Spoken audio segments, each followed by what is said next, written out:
Hello guys, जय हिंद। कैसे हो आप सब? स्वागत है आप सभी का आज की अपनी सेकंड क्लास में। तो हम लोग अभी 7 बजे की क्लास में रीजनिंग देख के आए हैं। रीजनिंग का सेट नंबर 29 साल हमने किया है ना। अब हम लोग यहाँ पर करेंगे सेट नंबर 29 मैथ्स में, और एक बेहतरीन प्रकार से अपनी आज की क्लास होने वाली है। और यहाँ पर ये जो आप लोग देख सकते हैं कि 2021 के जो हम पेपर सॉल्व कर रहे हैं उस पर हम लोग 29वां सेट आज सॉल्व करेंगे। इसका मतलब धीरे धीरे करके हमने 28 सेट सॉल्व कर लिए हैं, ठीक है ना। और ये वाली क्लास में क्यों करवा रहा हूँ, देखो इसमें पिछले ईयर तक की मैं बात करूँ तो 25 क्वेश्चन आते थे पर सब्जेक्ट, और देखो इन्हीं 25 क्वेश्चन से ही आपका 20 क्वेश्चन का कॉन्सेप्ट बनना है, ठीक है ना। ये आप लोग कंप्लीट कर लो, एक भी क्वेश्चन बाहर से नहीं आएगा, ठीक है ना। कॉन्सेप्ट तो यही यूज होंगे, कॉन्सेप्ट कौन बनाने जाएगा अलग से, ठीक है ना। कॉन्सेप्ट तो यही लगेंगे ना। यदि आपने इसको कंप्लीट कर लिया तो एक भी नंबर की आपको एग्जाम में दिक्कत नहीं होने वाली, ठीक है ना। टारगेट क्या है? जनवरी 2023, ठीक है ना। चलो चलते हैं अपने आज की क्लास पे। तो देखो 14/12/2021 को ये वाला पेपर हुआ था, और इसकी जो टाइमिंग थी वो भी आप लोग यहाँ पर देख सकते हो। टाइमिंग क्या थी? 9 से 10:30 बजे के बीच, मतलब फर्स्ट शिफ्ट का ये वाला पेपर है, ठीक है। आगे चलते हैं। पहला क्वेश्चन यहाँ पर बोला गया है, बॉडमॉस रूल से है। क्या है क्वेश्चन में? 72 + 3/8 ऑफ 56 - 8। यहाँ पर 95 - 5/2 ऑफ 25 - 21। कैसे करेंगे? देखो 8 7 56 कट गया, ऑफ का मतलब गुणा ही होता है। 8 7 56, 7 3 21, 21 में 72 ऐड करेंगे तो 2 1 3 हो जाएगा, 7 2 9, कितना हो गया? 93। -8 लगाए, -8 लगा देंगे। इस पे इसको करते हैं 25 से 21 घटाएंगे, 4 आएगा, 2 से 1 घटेगा, कितना आ जाएगा? 2 आ जाएगा। 5 दूनी कितना हो जाएगा? 10। 95 से भाई 10 घटा लो। ऊपर हम लोग घटाएंगे, कितना आएगा? 85, और नीचे भी कितना आएगा? 85। 85 से 85 कट जाएगा, ऑप्शन आ जाएगा, ऑप्शन नंबर फर्स्ट। आगे चलते हैं। अगला क्वेश्चन है यहाँ पे, ब्याज दर के 12.5% से 10.5% हो जाने पर दीप्ति को साधारण ब्याज पर 300 रुपए की हानि होती है। कितनी? 300 रुपए की हानि होती है, ठीक है, वार्षिक। दीप्ति द्वारा निवेशित राशि क्या है? देखो 2% घटा ना, और इसका रुपया कितना घट गया? 300 रुपया घट गया इसका, ठीक है। बहुत होते हैं 300 रुपये। चलो यहाँ पर राशि कितनी रही होगी? 100% ना, तो देखो 2 से इसको कट कर लो, कितना आएगा? 150। 1 की वैल्यू 150, तो 100 की वैल्यू 15,000। ऑप्शन नंबर सेकंड यहाँ पर अपना राइट हो जाएगा। आगे अगला क्वेश्चन ये है यहाँ पर, एक मेज का खुदरा मूल्य 1100 रुपये है। यदि निर्माता, थोक व्यापारी और खुदरा विक्रेता के लाभ का प्रतिशत क्रमशः 5%, 10% और 12% है, तो मेज की उत्पादन लागत ज्ञात कीजिए, और मान आपको पूर्णांक में ज्ञात करना है, मतलब पूर्ण अंक होना चाहिए, दशमलव की बात नहीं करेंगे हम लोग, ठीक है ना।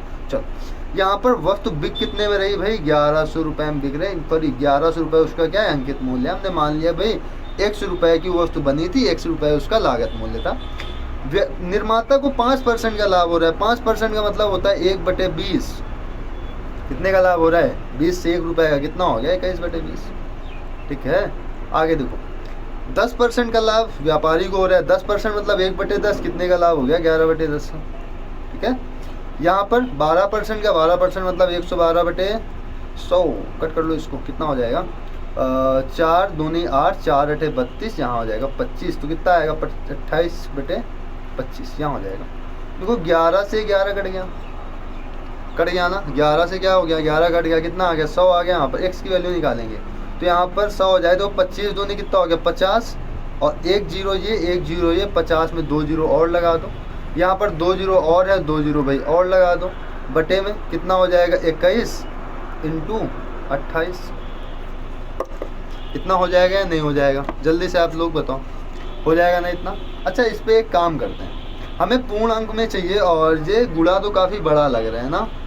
एक काम करो, 21 को आप लोग 20 बना लो। जब हम बड़ी संख्या से भाग देंगे तो आंसर कम आएगा, छोटी संख्या से भाग देंगे आंसर ज़्यादा आएगा। जो आंसर ज़्यादा आएगा उससे जस्ट कम वाला हम आंसर देख लेंगे। एक काम करते हैं कि इसको 20 बना लो, 0 से इसको कट कर लो, 2 से इसको कट करोगे, इतना आएगा 25 से 1 0 हम देखो भूल गए हैं, ठीक है। लगा लो,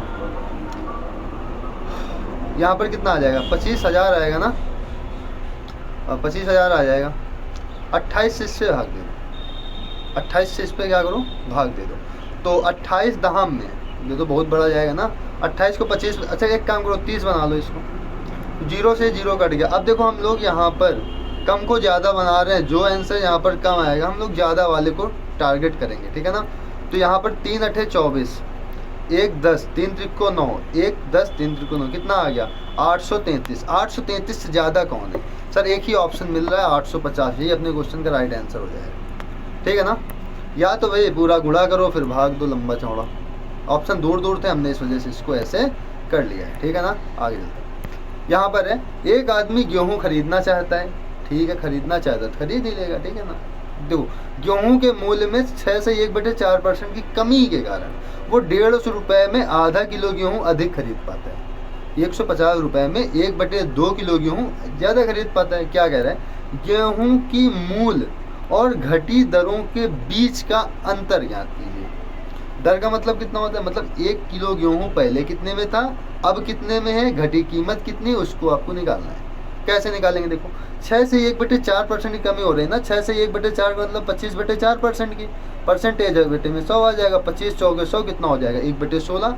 मतलब अगर इसका मूल्य पहले 16 रुपये था तो अब कितना हो गया 15 रुपये, कीमत घट गई। तो यहाँ पर जो प्रोडक्ट मिलेगा वो 15:16 के अनुपात में मिलेगा या नहीं मिलेगा? क्योंकि यहाँ पर रेट है, यहाँ पर प्रोडक्ट है, और हम लोग अपने खर्चे को सीमित कर रहे हैं, खर्चा अपना बढ़ा नहीं रहे। ठीक है, 150 रुपये में यहाँ पर पहले जितना मिलता था अब खरीद रहे हैं तो आधा किलो गेहूँ ज़्यादा मिल रहा है। तो यहाँ पर अंतर कितने का हो रहा है? 1 का अंतर हो रहा है ना। 1 की वैल्यू कितनी है 1/2। पहले हम कितना खरीद पाते थे? पहले तो 15 खरीद पाते थे ना। 15 की वैल्यू कितनी हो जाएगी 7.5। 16 की वैल्यू कितनी हो जाएगी 8 हो जाएगी। क्लियर है ना? 16 की वैल्यू कितनी हो जाएगी 8 हो जाएगी। सिंपल। पहले 7.5 किलो खरीद पाते थे 150 रुपये में, दर निकल आएगा। और 8 किलो खरीद पा रहे हैं अब 150 रुपये में। तो इसके बीच का आपसे अंतर पूछा जा रहा है। तो 0 दशमलव से यहाँ 0 लग जाएगा। ठीक है, यहाँ पर कितना हो जाएगा 75 दूनी 150 आएगा कितना 20। ऊपर देखो 20 आ गया, माइनस का साइन लगाएंगे। इसको देखो 8 91 में 8 70 हो जाएगा। 8 8 64, 6 बचेगा। 8 7 56, 8 5 40, 18.75। इसके बीच का अंतर निकालेंगे कितना आएगा 1.25 प्रति किलोग्राम। आपका यहाँ पर आंसर आ जाएगा, मतलब मूल और घटी दरों के बीच का अंतर कितना आ जाएगा 1.25 किलोग्राम। आगे चलते हैं। यहाँ पर है वह सबसे छोटी पूर्ण वर्ग संख्या कौन सी है जो 28, 32 और 56 से विभाज्य है? एक काम करो, 28 से विभाज्य है तो 7 और 4 से विभाज्य होगी या नहीं होगी? 56 से विभाज्य है तो 7 और 8 से विभाज्य होगी कि नहीं होगी? हो जाएगी। 32 का है तो इसमें भी कितना आता है 832। ये संख्या 7 से भी कटनी चाहिए और 4 से भी कटनी चाहिए। सर 4 से तो सारी संख्याएं कट रही भाई। 7 से काट के देख लो। 7 चौक 28 कितना मिला 1, 11 हो गया। 7 के नंबर में 7 46 हो गया। 46 7 से कटेगा नहीं, पहली तो कट नहीं सकती। सेकंड देख लो, 7 के 21 हो गया, 2 20 हो गया। 7 दूनी 14, 6 64, 7 से 64 कटेगा नहीं, ये भी गलत हो गया। इसको काटते हैं। 7 चौक 28 कितना बचा 28 2 5 बचा ना 56, 7 8 56, लास्ट में 4 बचा, 7 से नहीं कटेगा। एक ही ऑप्शन बचा, ऑप्शन नंबर 4, यही अपना राइट आंसर हो जाएगा। आगे हाँ, ये संख्या सभी से कट जाएगी। 28 32 और 56 सबसे कट जाएगी, क्योंकि ये 7 से भी कटेगी, 8 से भी कटेगी, 32 से भी कटेगी। ठीक है ना? 28 और 56 से भी कटेगी। चलो इसको सॉल्व करते हैं। जब भी कभी ऐसा क्वेश्चन आए तो आपको बॉड मास रूल अप्लाई कर देना है। मतलब सबसे पहले ब्रैकेट सॉल्व करना है, फिर ऑफ सॉल्व करना है, फिर BOD डिवाइड सॉल्व करना है, फिर मल्टीप्लाई सॉल्व करना है, बॉड मास MOS, फिर MAS होता है ना, A से एडिशन सॉल्व करना है, फिर S से सब्ट्रैक्शन सॉल्व करना है। सबसे पहले यहाँ पर हम लोग क्या देखेंगे ब्रैकेट। अब देखो, जब भी कभी हर सेम ना हो तो भाई चाहे हर सेम कर लो, LCM ले लो, जो मर्जी आपकी। यहाँ पर कितना है 5 है तो हम लोग इसको 10 बना लेते हैं, क्योंकि जैसे ही हर सेम होगा हम अंश को जोड़ देंगे। यहाँ पर कितना हो जाएगा 2 हो जाएगा। 3 दूनी 6 से 1 घटे 7 घटेगा, कितना आएगा 6 से अगर 7 घटा दे तो कितना आएगा माइनस का 1/10। इसका काम खत्म हो गया, इसके स्थान पर कितना आएगा माइनस का 1/10। इसका माइनस यहाँ पर क्या बना लेगा प्लस बना लेगा। यहाँ पर क्या करो 2 का मल्टीप्लाई करवा दो, ऊपर भी 2 का मल्टीप्लाई हो जाएगा। क्यों? क्योंकि इसके हर हम लोग सेम कर लेंगे। ठीक है ना? तो नीचे 10 हो गया, ऊपर कितना हो जाएगा 2 1 3, कितना हो जाएगा 3/10। यहाँ पर कितना है 5, 5 से 10 कटेगा, कितना आएगा 2, बचेगा कितना 3/2। क्लियर है इतनी बात? ठीक है। यहाँ पर देखो, यहाँ पर हो जाएगा 2 माइनस 2 दूनी 4 1 5/2, कितना आया 5/2 आ गया ना। देखो 2 से 2 कट गया, कितना आएगा माइनस का 5/3। क्लियर है? माइनस कॉमन कर लो तो कितना हो जाएगा 2 प्लस हो जाएगा, कॉमन कर लिया, माइनस माइनस प्लस हो गया। 3 दूनी यहाँ 6 लिखेंगे, और 3 दूनी 6, 5 दूनी कितना हो जाएगा 10, प्लस 2 3 6 3 3 9, कितना हो गया 19। ये हो गया 2 प्लस 19/6, 19/6 कितना होगा, 6 3 18, 1/6, 2 + 3 सही 1/6 कितना हो जाए, 3 2 5, 5 सही 1/6। अपने क्वेश्चन का राइट आंसर हो जाएगा ऑप्शन नंबर सेकंड। आगे चलते हैं। अगला क्वेश्चन है ए और बी ने 13 दिन तक एक साथ कार्य किया और उन्हें 20,800 रुपये का वेतन प्राप्त हुआ। ए की क्षमता बी की क्षमता की 7 गुनी, यहाँ क्षमता दे रखा है ए और बी की। ए की क्षमता है बी की क्षमता की 7 गुनी, मतलब बी की क्षमता 1 है तो ए की क्षमता कितनी है, 7 है। इन्होंने देखो 13 दिन तक काम किया है और टोटल 20,800 प्राप्त किए। 20,800 रुपये प्राप्त किया है 13 दिन काम करके। दोनों लोग ने काम किया, दोनों लोग की क्षमता कितनी हो जाएगी, 7 1 8, तो इतने की वैल्यू कितनी आ गई, 20,800। क्या पूछ रहा है, बी की दैनिक आय कितनी, दैनिक क्षमता 1 है ना, 1 की वैल्यू निकाल दो। देखो 8 से इसको कट कर दो, 8 दूनी 16, 8 संग 48, यहाँ पर आ गया 2600। 13 से इसको कट करोगे, 13 दूनी 26, 1 की वैल्यू कितनी आ जाएगी, 200। मतलब इसकी दैनिक आय कितनी है, 200 रुपये। ऑप्शन नंबर पहला इसका राइट हो जाएगा। आगे अगला है, एक पुस्तकालय में रविवार को आने वाले व्यक्तियों की संख्या 240 है। मतलब रविवार को 240 व्यक्ति आते हैं और जो दूसरे दिन है जैसे सोमवार, मंगल, बुध, बृहस्पतिवार, शुक्रवार और शनिवार, इन दिन आने वाले व्यक्तियों की संख्या कितनी है, 150। सोमवार से शुरू होने वाले 30 दिनों के महीने में प्रतिदिन आने वाले व्यक्तियों की औसत संख्या क्या। अच्छा, सोमवार से शुरू होने वाले क्यों दिया, क्योंकि अगर संडे से चालू होता तो हो सकता है रविवार 5 बार आ जाता। सोमवार से चालू हो रहा है, इस वजह से रविवार कितने बार आएगा, सिर्फ और सिर्फ 4 बार। तो 4 रविवार 240, एक रविवार में 240 व्यक्ति आते हैं, 4 रविवार में टोटल आ जाएंगे 24 चौके 96, 960 व्यक्ति। अब देखो 4 दिन तो खत्म हो गए, बचे कितने दिन, 26, क्योंकि टोटल दिन तो 30 है ना, तो 26 दिन कितने लोग आएंगे, 150 लोग पर डे के हिसाब से कितने लोग हो जाएंगे। देखो 26 जीरो में 0, 26 पंचे 130 की 0 हासिल 13, और 13 में 26 ऐड करेंगे कितना हो जाएगा, 39। 39 यहाँ पर हो गया, जोड़ो 0 6 9 9 18 की 8 हासिल 1 3 1 4, कितना हो गया 4860। यहाँ पर कितना हो जाएगा, 4860 हो जाएगा। टोटल दिन कितने, टोटल दिन है 30, 30 से डिवाइड कर दो, 0 से 0 कट गया, यहाँ पर 3 से कट कर लो, 3 1 9 में 3 3 18, 3 2 6, कितना आ गया 162। अपने क्वेश्चन का राइट आंसर यहाँ पर हो जाएगा। आगे यहाँ पर है 25 96 108 225 का लघुत्तम समापवर्त्य हमें ज्ञात करना है। देखो लघुत्तम समापवर्त्य ज्ञात करने के लिए या तो गुणनखंड करो, नहीं तो मैं आपको एक आसान तरीका बता दे रहा हूँ। यहाँ पर 25 है, 96 है, 108 है और 225। आप एक ऐसी संख्या मान लो, आप कोई भी संख्या मान लो, चलो आप कोई भी संख्या मान लो, कह दो वो हमारा एलसीएम है। हमने जैसे यहाँ पर मान लिया कि हमारा एलसीएम 225 है। 225 का मतलब ये हुआ कि 25 गुणे 9 होगा, ठीक है ना। अब देखो 25 यहाँ पर मिल गया, 25 इस संख्या को डिवाइड कर देगा, इसका मतलब 25 और 225 का दोनों को एलसीएम कितना हो गया, 25 गुणे 9। अब देखो यहाँ पर 108 का मतलब कितना होता है, 12 गुणे 9। सर यहाँ 9 तो मिल रहा है लेकिन 12 नहीं मिल रहा, तो क्या करो 12 का और गुणा कर दो। अब यहाँ पर देखो 12 और 9 दोनों मिल गए। 96 का मतलब कितना होता है, 12 8 96। फिर यहाँ पर 12 मिल रहा, 8 नहीं मिल रहा, तो एक काम करो 8 का गुणा और कर दो। चलो 8 गुणे 25 गुणे 9 गुणे 12 गुणा कर लो, 25 8 होता है 200 और 12 9 होता है 108। 108 दोनों कितना हो जाएगा, 216, डबल जीरो लगा दो, 216 00। अपने क्वेश्चन का राइट आंसर यहाँ पर हो जाएगा। आगे चलते हैं। अगला क्वेश्चन है क्वेश्चन नंबर 10। यहाँ पर है, अमित ने एक वस्तु उसके अंकित मूल्य पर 25% की छूट देकर 914.25 रुपये में बेचता है। यदि उसने छूट की पेशकश नहीं की होती, ठीक है, यदि उसने छूट की पेशकश नहीं की होती तो उसे 17% का लाभ हो जाता। मतलब कब, जब वह अंकित मूल्य पर बेच देता तो उसे 17% का लाभ हो जाता। क्या पूछ रहा है, वस्तु का क्रय मूल्य ज्ञात करना है, ठीक है ना। तो क्या अंकित मूल्य पर 25% की छूट दे रहा है, मतलब वस्तु को 75% पर बेच रहा है। 75% मतलब 75/100, 25 या 75, 25 चौके 100, मतलब वस्तु को वो 3 पर बेच रहा है। 3 की वैल्यू इसने दी है 614.25।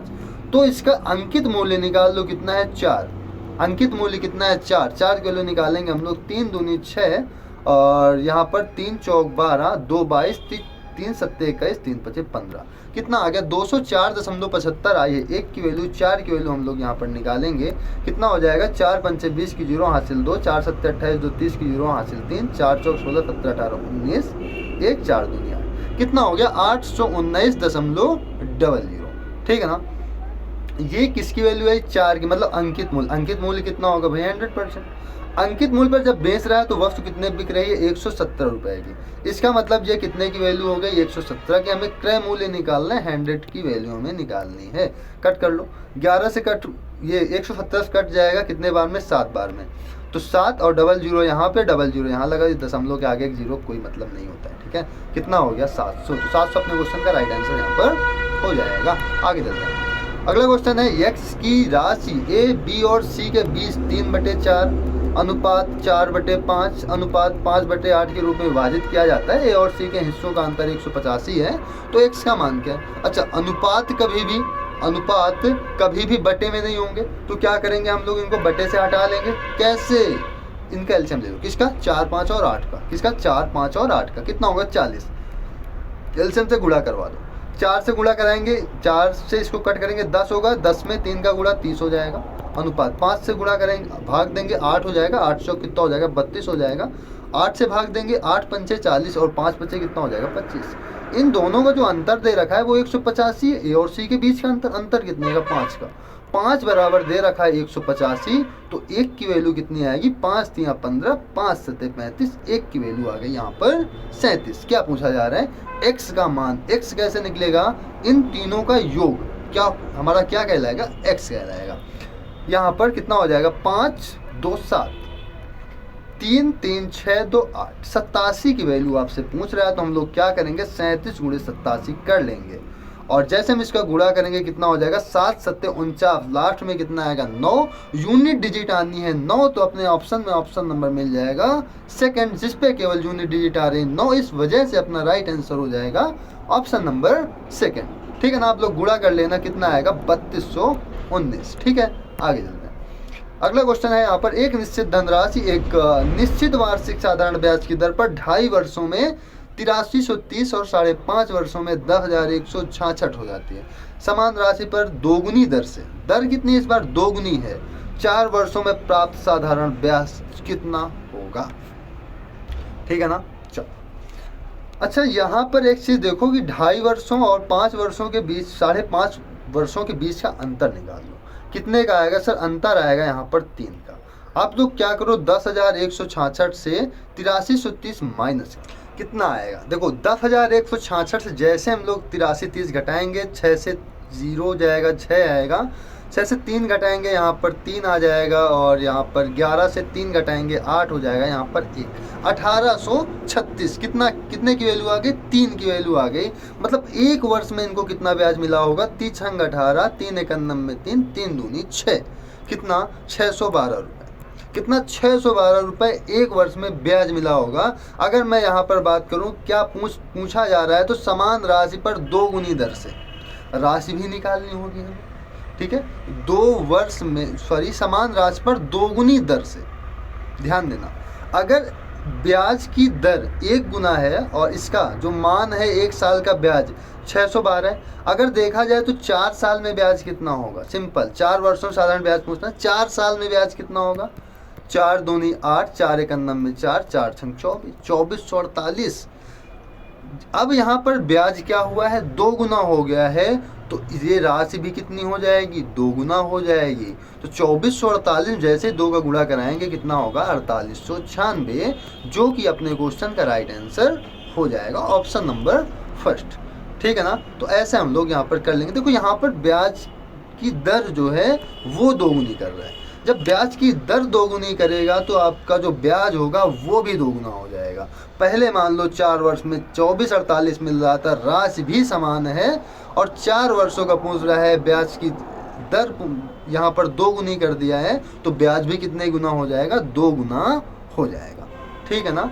आगे चलते हैं। अगला क्वेश्चन है, एक आदमी एक वस्तु को 25% के लाभ पर बेचना चाहता है, परंतु उसने इस वस्तु को 25% की हानि पर 870 रुपए में बेचा। वह 25% का लाभ प्राप्त करने के लिए वस्तु को किस मूल्य पर बेचना चाहता था? देखो 25% की हानि पर बेची है, मतलब इसने वस्तु को बेच दिया है 75%। कितने में बेचा है भाई? 870 रुपए में बेचा है। वस्तु को बेचना चाहता था 25% की लाभ पर। 25% का मतलब हो जाएगा 125% पर। कट कर लेंगे, 25 या 75, 25 पंचे 125। 3 की वैल्यू कितनी आ गई 870।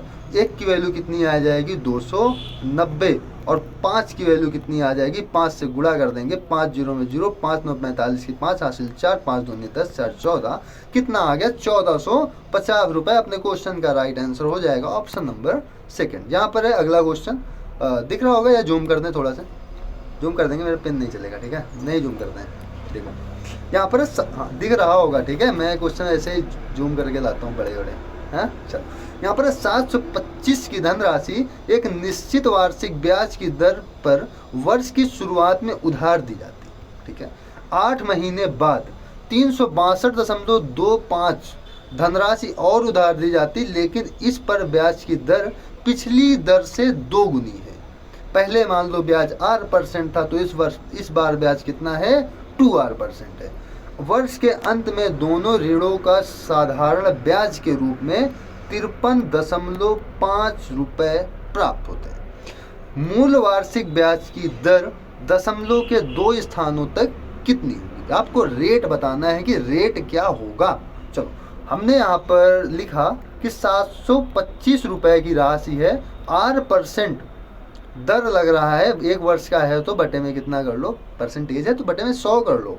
देखो अगर 12 माह का हमने मान लिया है कि रेट R% है, 8 महीने बाद पैसा ये और उधार ले रहा है, मतलब ये पैसा पर ब्याज जो लगेगा वो 4 मंथ का लगेगा। 12 मंथ का R% तो 4 मंथ का बटे में कितना कर दो, इसके 3 कर दो, तो R/3% का कितना आएगा, R/3% का। तो यहाँ पर कितना हो जाएगा, प्लस का कितनी राशि है 362.5 की राशि पर कितना ब्याज लग रहा है, R/3% का, परसेंटेज बटे 100 कर दो।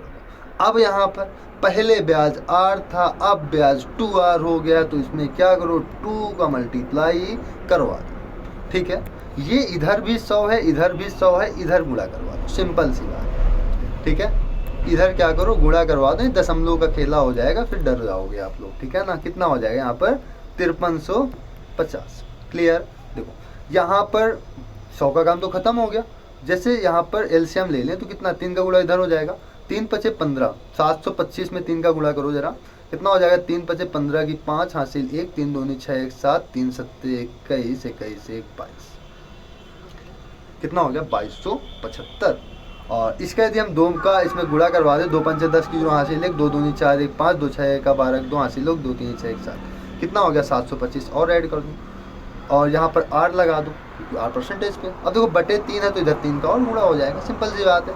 जोड़ो इसको, 5 5 10 की 0 हासिल 1, 7 2 9 1 10 की 0 हासिल 1, 7 2 9 1 10 की 0 हासिल 1 2 1 3, ये आ गया R, ठीक है।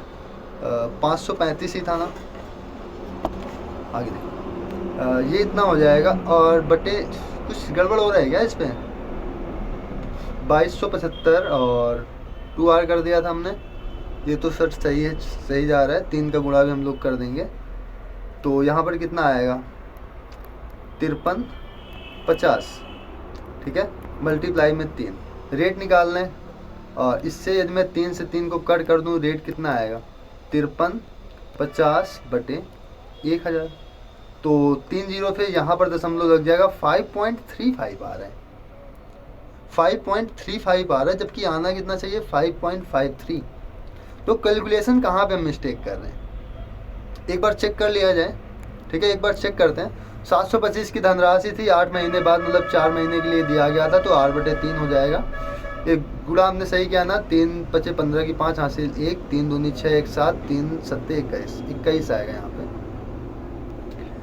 3 पचे 15 की 5 हासिल 1, 3 दूनी 6 1 7, 3 सत्ते 21 75, ये कितना हो जाएगा 29 हो जाएगा, फिर ये कितना हो जाएगा 29 हो जाएगा। और इसका जैसे भाग 29 में देंगे, गुणा करवा लेना, ठीक है ना। या तो एक काम करो भाई, 30 से तुमने भाग दे ही दिया था, दे लो, ठीक है। कितना आएगा 5.35, इससे जस्ट ज़्यादा वाला आंसर हो जाएगा। जस्ट ज़्यादा क्या है, ऑप्शन नंबर 3, ठीक है ना। आगे चलते हैं। अगला क्वेश्चन यहाँ पर है, एक आयताकार मैदान का क्षेत्रफल 64 मीटर, 120 मीटर, 136 मीटर भुजाओं वाले त्रिभुजाकार भूखंड के क्षेत्रफल के बराबर। मान इसका हमने मान लिया ये भुजा हो गई 64, ये भुजा हो गई 120, ये भुजा हो गई 136, ठीक है। इसके क्षेत्रफल के बराबर है एक आयताकार मैदान का क्षेत्रफल, और इसका जो भुजाएं दी हैं वो कितना दिया, 5:3 के अनुपात में। x मान ले तो 5 या 15x² आएगा, तो 15x² की वैल्यू कितनी हो जाएगी। इसका क्षेत्रफल हम लोग निकालेंगे, क्षेत्रफल किस में आएगा, अंडर रूट में आएगा। क्षेत्रफल किस में आएगा, अंडर रूट में। चलो क्षेत्रफल निकालते हैं इसका, पहले इधर निकाल लो क्षेत्रफल। s पहले लिखेंगे, s क्या होता है, अच्छा फार्मूला क्या होता है, फार्मूला बता दें, s bracket s minus a, s minus b और s माइनस c, ये होता है। तो निकालते हैं इसको, देखो s कितना हो जाएगा, देखो 6 4 10 की 0 हासिल 1, 6 3 9 2 11 1 12 की 2 हासिल 1 1 2 और 1 कितना हो जाएगा 3, 320 हो जाएगा ये। 136 36 64 100 200 200 100 320, सही। 320 का आधा करेंगे क्योंकि 320 क्या निकला 2s, 2s क्या होता है पूरा परिमाप, आधा परिमाप चाहिए, s की वैल्यू निकालनी पड़ेगी, बटे 2 कर लेते हैं। यहाँ कितना हो जाएगा 160, मल्टीप्लाई का साइन लगाएंगे। 160 से हम लोग कितना घटा देंगे, s माइनस ए, इसको घटा दो। 160 से हम लोग 64 घटा देंगे, तो 160 से इसको घटा दो तो 10 से 4 जाएगा, यहाँ पर 6 आएगा, यहाँ पर 9, 96 आ गया। मल्टीप्लाई का साइन फिर लगा दें, s माइनस बी घटा देंगे, एक बार इसको घटा दो, यहाँ पर कितना आ जाएगा, यहाँ पर आ जाएगा 40। एक बार c को घटा दो, 136 घटा दो, किससे 160 में, तो 36 4 40 20 कितना आ जाएगा 24। तो इसका जो क्षेत्रफल आएगा कुछ ये आएगा। चलो अंडर रूट से इसको बाहर निकालते हैं। अंडर रूट से क्या करते हैं बाहर, देखो कैसे निकालेंगे, गुणा करके नहीं, थोड़ा सा दिमाग लगा लो कैसे। 24 यहाँ पर है सर, हमें यहाँ पर से भी 24 मिल जाएगा, कैसे 24 चौके 96, तो 24 यहाँ से मिल गया, 24 बाहर आ जाएगा, यहाँ बचा कितना 4 4 चौक कितना हो जाएगा 160, 160 यहाँ पर बनेगा, 160 ये तो 160 और बाहर आ जाएगा, ठीक है। तो ये अपना बाहर निकला। इसकी वैल्यू कितनी आ गई 24 गुणे 160, ये कितना आ गया 15x²। क्या चाहिए इसका परिमाप, वैल्यू किसकी चाहिए 5 3 8x की, किसकी वैल्यू चाहिए हमें 8x की। चलो इसको कट कर लो, ये कितने से कट हो जाएगा 3 5 15, 3 8 24, 5 से इसको कट कर लो, ये कितना हो जाएगा 5 3 15 और 1 10 5 2 10, 32 गुणे 8 कितना हो जाएगा 8 2 16 86 1 8 24 1 25, 256। 256 किसका स्क्वायर होता है सर 16 का स्क्वायर। तो x की वैल्यू कितनी आ गई 16 आ गई, x की वैल्यू कितनी आ गई 16 आ गई ना। तो हमें ज्ञात किसकी वैल्यू करना है 16x, ठीक है। 5 3 8 8 2 16, इसका परिमाप ही तो ज्ञात करना है। तो 16x की वैल्यू में ज्ञात करना है, तो 16x x कितना है 8 है, तो 8 संग 16 8 कितने 8 संग 48 की 8 हासिल 4 8 4 12, 128 आ रहे हैं। तो गड़बड़ी की है क्या हमने इस पे कहीं पे, इसका क्षेत्रफल इसके क्षेत्रफल के बराबर हो रहा है। और यदि आयताकार मैदान की भुजाओं का अनुपात 5:3 हो तो 5 या 15 x, इसका परिमाप कितना होगा 2 × a+b। देखो 2 × a+b होता है ना, 2 ब्रैकेट a+b, तो 2 का हमने मल्टीप्लाई नहीं किया है, 5 3 8 मतलब 2 गुणे 8 कितना हो जाएगा 16 हो जाएगा ना, इंटू 2 कर दो अभी यहाँ पे, तो कितना हो जाएगा 256। 256 अपने क्वेश्चन का राइट आंसर हो जाएगा, ऑप्शन नंबर फर्स्ट, ठीक है ना। आगे चलते, अगला यहाँ पर है, एक दुकानदार किसी वस्तु के अंकित मूल्य पर 20% की छूट देने के बाद 4% का लाभ अर्जित करता है, ठीक है ना। अंकित मूल्य पर 20% की छूट देने के बाद 4% का लाभ अर्जित करता है, वस्तु पर क्रय मूल्य से कितने प्रतिशत अधिक मूल्य अंकित करता था, ठीक है ना। तो यहाँ पर करते हैं हम लोग 20% की छूट देने का। हमने मान लिया उसका अंकित मूल्य कितना है 100 रुपये, उसने क्या किया 20% की छूट दे दी, तो वस्तु मतलब 80% पे बिक गई। वस्तु कितने पे बिक गई 80% पे, उसको 4% का लाभ हो गया, मतलब 80% का मतलब कितना हो गया 104 हो गया। कितना हो गया 104, क्योंकि इससे 4% का लाभ हो रहा है, कितना हो गया 104। निकालना किसकी वैल्यू 100 की वैल्यू निकाल लो, ठीक है। 0 0 कट गया, कट कर लो इसको, 2 से और कट कर लो, 2 दूनी 4 2 पंचे 10 2 दूनी 4 52 हो गया, फिर 2 चौके 8 हो जाएगा ना यहाँ पे। तो 52/4 गुणे 100, ये कितना हो जाएगा 4 से कट करो 13 हो जाएगा, 13 दाम 13 इसमें गुणा कर लो, 4 एक में 4, 4 3 12, कितना हो जाएगा 13 दाम में 130, कितना आ जाएगा 130। मतलब अगर 100 रुपये इसका क्रय मूल्य है तो लाभ कितने का हो गया, सॉरी अगर इसका 100 रुपये क्रय मूल्य है, इसने अंकित कितना किया है 130 रुपये, मतलब कितना परसेंट अधिक अंकित करता है, तो 30% अधिक अंकित करता है। आगे चलते हैं, यहाँ पर है मधुर मनीषा से 3 गुना अधिक तेजी से काम करता है। जो मधुर है मधुर मनीषा MM दोनों है ना, तो MADHUR मधुर और मनीषा हमने यहाँ पर लिख लिया। क्या हो रहा है कि मधुर मनीषा से 3 गुना तेजी से काम करता है। यदि मनीषा 1 काम करती है तो मधुर 3 काम करता है। वे दोनों एक साथ मिलकर 15 दिनों में काम पूरा कर लेते हैं। 15 दिन में काम पूरा करते हैं। टोटल क्षमता कितनी हो जाएगी, 3 और 1 4। क्या पूछ रहा है, मधुर अकेले उस काम को कितने दिन में पूरा कर पाएगा। मधुर की क्षमता है 3 से करवा दो, 3 5 15 और 5 चौके 20, कितने दिन में 20 दिन में पूरा कर लेगा। आगे यहाँ पर है एक वर्गाकार मैदान का परिमाप एक वृत्ताकार मैदान के परिमाप का 2 गुना है। कहने का मतलब यहाँ पर यह है कि एक वर्गाकार मैदान का जो परिमाप है, मतलब जो यहाँ पर 4A है, क्या जो यहाँ पर 4A है वर्गाकार मैदान का परिमाप, वो क्या है, एक वृत्ताकार मैदान की परिधि का है। तो 2 गुना हमने कर दिया। वृत्ताकार मैदान की परिधि कितनी हो जाएगी 2πr। यदि वर्गाकार मैदान का क्षेत्रफल 193600 है, वर्गाकार मैदान का क्षेत्रफल मतलब A² की वैल्यू कितनी दे रखी है 193600। क्या पूछ रहा है, वृत्ताकार मैदान का क्षेत्रफल पूछ रहा है ना। देखो यहाँ पे 2 दूनी कितना हो गया, 4 कट गया ना, इसका इधर का स्क्वायर कर लो तो A² कितना हो जाएगा, A² बराबर पाई इंटू पाई r²। यहाँ पर पाई² r² होगा ना, तो पाई को हमने पाई इंटू पाई लिख लिया, पाई r² हो गया। मतलब हमें निकालना क्या है, इसका क्षेत्रफल, मतलब पाई r² की वैल्यू निकालनी है। तो ये वाला पाई किधर आएगा, A² के बटे में, तो A² के बटे में ये वाला पाई कर दो, इतना हो जाएगा। किसकी वैल्यू आएगी, पाई r² की। तो पाई के वैल्यू यहाँ रख दें तो 22 बटे कितना हो जाएगा 7 हो जाएगा। इसको कट कर लो, ये हो जाएगा 11 दूनी 22, 11 एक में 11 और 11 3 33, 11 6 का 66, कितना हो जाएगा 11 के में 11 कितना जाएगा 11 8, 11 7 77 और 11 6 का 176। 2 से इसको कट कर लो, कितना आएगा 2 8 16 और 2 8 16, 7 से गुणा कर लो, 7 8 56 से हासिल 5, 7 56 56 5 61, कितना आ गया 616। 00 अपने क्वेश्चन का राइट ऑप्शन हो जाएगा, ऑप्शन नंबर 3। आगे चलते हैं, यहाँ पर है 13 और 43 के बीच उन सभी संख्याओं का औसत ज्ञात। औसत कितना होगा जो 3 से विभाज्य। अच्छा 3 से विभाज्य 13 के बाद कौन मिलेगी, 15 मिल जाएगा। और 43 से पहले कौन सी मिल जाएगी, सर 42 मिल जाएगी। ठीक है, जब भी कभी आपसे औसत पूछे और संख्याओं के बीच का गैप सेम हो, ठीक है, तो पहली संख्या और लास्ट की संख्या का जोड़ के बटे 2 कर दो। अगर ये समांतर श्रेणी में है, मतलब इसका जो अंतर है वो सेम आ रहा है, तो पहली संख्या लास्ट वाली संख्या को जोड़ के ऐड कर दो, या पहले से दूसरी संख्या या लास्ट से दूसरी संख्या जोड़ के ऐड कर दो तो भी वही आएगी। जैसे 15 के बाद दूसरी कटेगी मिलेगी हमें 18, इधर से मिल जाएगी 39।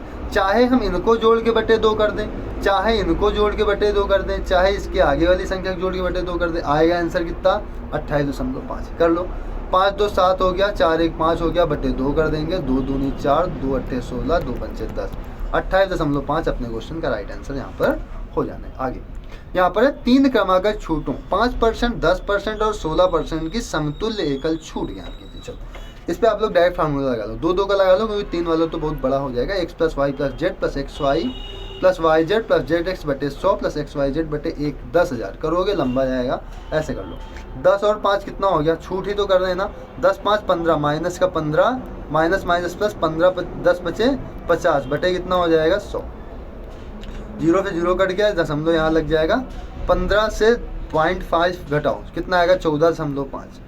इतने की छूट माइनस का 16 और यहाँ पर हो जाएगा प्लस का 16 का गुणा इसमें करो 14.5 में, तो 16 पंचे 80 की 0 हासिल 8, 16 चौक 64, 64 8 कितना हो जाए 8 4 12 की 2 हासिल 1 6 1 7 72 हो गया। 72 के हम लोग 2 लिख लेते हैं, बचा कितना 7, 16 एक अन्नम में 16, 16 6 7 कितना होगा, तो ये हो जाएगा 23 बटे में कितना आएगा यहाँ पर 100 आ जाएगा।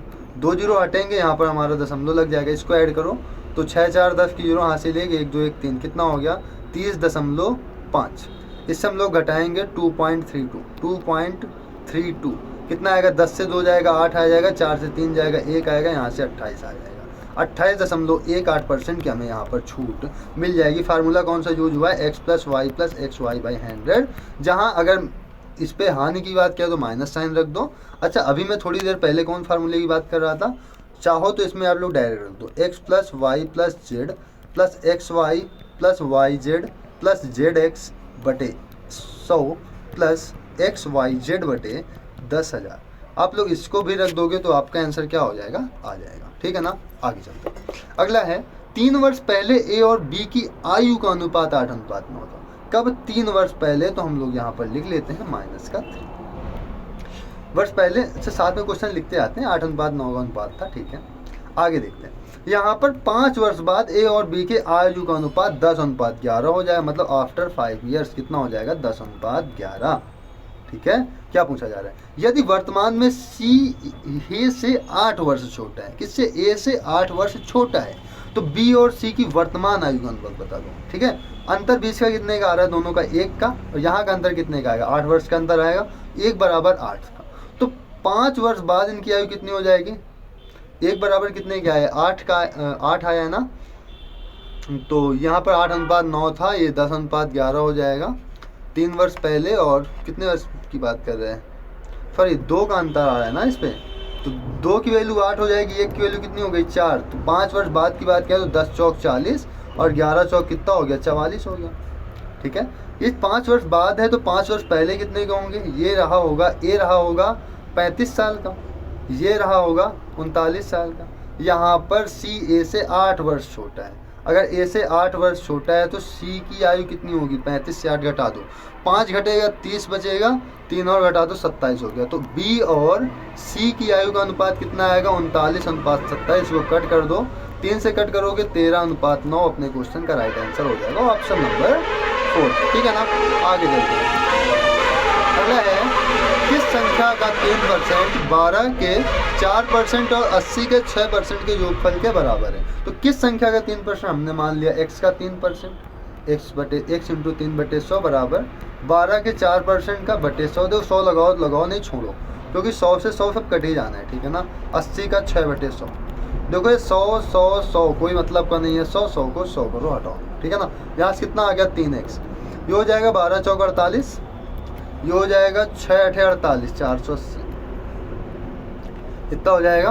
प्लस का साइन लगा दो यहाँ पे, टोटल ऐड करो कितना हो जाएगा, 8 8 4 12 की 2, हासिल 1 4 1 5, और ये वाला 3 बटे में आएगा, बटे 3 कर लो। x का मान कितना आएगा, 3 1 9 3 2 22 3 7 21 3 6 18 176। अपने क्वेश्चन का राइट आंसर यहाँ पर हो जाना है। आगे चलते हैं क्वेश्चन नंबर 23 पे। यहाँ पर है, एक मोटर बोट धारा की विपरीत दिशा में 33 किलोमीटर और धारा की दिशा में 21 किलोमीटर जाती है। शांत जल में मोटर बोट की चाल 25 किलोमीटर प्रति घंटा और धारा की चाल 3 किलोमीटर प्रति घंटा है। तो मोटर बोट द्वारा लिया गया कुल समय याद करना है। देखो मोटर बोट की चाल है 25, धारा की चाल है 3। जब ये एक ही दिशा में चलेंगे x + y, तब इनकी चाल क्या हो जाएगी, इसकी चाल क्या हो जाएगी, 25 3 28। जब ये विपरीत दिशा में चलेंगे मतलब x - y, तब इसकी चाल क्या हो जाएगी, 25 से 3 घटा दो, कितना आ गया, 22। कितना आएगा, 22 आ जाएगा। शांत जल में मोटर बोट की चाल। ठीक है, अब यहाँ पर क्या करना है, जब ये विपरीत जा रहे हैं तो 33 किलोमीटर गए हैं, कितने की स्पीड से, 22 की स्पीड से, तो यहाँ पे टाइम निकल आएगा। 21 किलोमीटर गए हैं 28 की स्पीड से, यहाँ भी टाइम निकल आएगा। कट कर लो, 11 3 33, 11 दूनी 22, 7 3 21, 7 चौक 28, एलसीएम ले लो, 4 आएगा, 2 दूनी 4, 3 दूनी 6 + 3 9/4 आ जाएगा। 9/4 का मतलब 4 दूनी 8, सही, 1/4। 1/4 को मिनट में चेंज कर लो, 60 का गुणा करा लो, 4 से कट होगा 15 आ जाएगा। 2 घंटे 15 मिनट अपने क्वेश्चन का राइट आंसर यहाँ पर हो जाएगा। आगे चलते हैं। यहाँ पर अगला क्वेश्चन है, ए और बी की आय का अनुपात 3:7 है। ठीक है, 3:7 हमने कर दिया। उनके व्यय का अनुपात 2:5 है। ठीक है, यदि उनमें से प्रत्येक प्रति माह 5500 की बचत करता है, कितने की, 5500 रुपए की, यहाँ पर 7 है। ठीक है, 5500 रुपए की बचत करते हैं। ये भी देखो 5500 बचाता है, ये भी कितना बचाता है, 5500 रुपए बचाता है। तो बी की आय आपको ज्ञात करना है। ठीक है। देखो जैसे ये 3 रुपये कमाता है, 2 रुपये खर्चा कर देता है, 1 रुपये बचा देता है, ठीक है। ये 7 रुपये कमाता है, 5 रुपये खर्चा कर देता है और यहाँ पर 5500 रुपये बचा लेता है, मतलब 2 बचा लेता है, मतलब 5500 बचा लेता है। यहाँ पर पूछा जा रहा है बी की आय कितनी है। क्या बी की आय यहाँ पर पूछ रहा है कितनी है। बराबर कर लो इनको। देखो ये कितना कमा रहा है, 3 कमा रहा है, 2 खर्च कर रहा है, कितना बचा रहा है, 1 बचा रहा है। ये 7 कमा रहा है, 5 खर्च कर रहा है, 2 बचा रहा है। देखो बचत तो सेम है ना, यहाँ पर ये बचत क्यों नहीं सेम है, इधर 1 का अंतर आ रहा है, इधर 2 का अंतर आ रहा है, इनको बचत सेम करो। इसके बीच का अंतर कितना है, 3 का, इसके बीच का अंतर कितना है, 4 का। इसको सेम बनाने के लिए 4 का गुणा आप लोग यहाँ कर दो, 3 का गुणा आप लोग यहाँ कर दो। कितना हो जाएगा, 3 त्रिक को 9 अनुपात 7 त्रिक 21 और 4 दूनी 8 अनुपात 4 पंचे 20। अब देखो ये 1 रुपये बचा रहा है, ये भी 1 रुपये बचा रहा है, दोनों की बचत सेम है, तो मतलब एक की वैल्यू कितनी आ गई, 5500 रुपये। किसकी वैल्यू पूछ रहा है, बी की आय पूछ रहा है। बी की आय कितना है, 21, 21 की वैल्यू निकाल लो, तो 5500 गुणे कितना हो जाएगा, 21।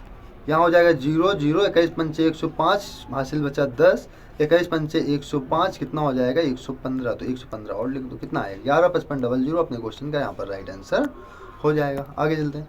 यहाँ पर है 60 किलोमीटर प्रति घंटा की चाल से चलती हुई एक ट्रेन उसी दिशा में 24 किलोमीटर प्रति घंटा से चलती हुई एक दूसरी ट्रेन को 30 सेकंड में पार करती है। दोनों ट्रेनों की लंबाइयाँ कितनी। देखो मान लिया पहली ट्रेन की लंबाई 1 है, दूसरी ट्रेन की लंबाई 2 है, योग पूछ रहा है L1 + L2। 60 किलोमीटर, अब देखो एक ही दिशा में जा रहे हैं ना, हमने क्या बताया, एक ही दिशा में जाएंगी, कल भी हमने ये क्वेश्चन किया है ऐसे करके, तो इनकी चालें आपस में घट जाएंगी। तो 60 से 24 घटाओगे कितना आ जाएगा, 24 6 30, यहाँ आ जाएगा 36 किलोमीटर प्रति घंटा में है, तो मीटर पर सेकंड बनाएंगे, 5/18 करेंगे, इंटू में कितना कर लेंगे 30, 18 दूनी 36, 5 दूनी 10, कितना हो जाएगा 300। तो 300 मीटर दोनों ट्रेनों की कुल लंबाइयाँ हो जाएंगी, मतलब L1 + L2 की वैल्यू निकल आएगी 300 मीटर। ठीक है, तो अपने 25 क्वेश्चन हमने यहाँ पर कंप्लीट कर लिए। कैसी लगी आज की क्लास, देखो बेहतरीन क्वेश्चन है, ठीक है ना। अगर क्लास अच्छी लगी है तो भाई दबा के शेयर करना, ठीक है ना। तो चलते हैं, मिलते हैं अपने अगली क्लास में सेट नंबर 30 के साथ, ठीक है ना। तो अभी के लिए इतना है, अगर कोई डाउट है तो आप लोग यहाँ पर हमसे कांटेक्ट कर सकते हैं, ठीक है। 85 73 32 इस पर आप लोग कांटेक्ट कर सकते हैं, या तो कमेंट बॉक्स में कांटेक्ट कीजिएगा, ठीक है ना। तो अभी के लिए इतना ही, मिलते हैं अगली क्लास में। जय हिंद।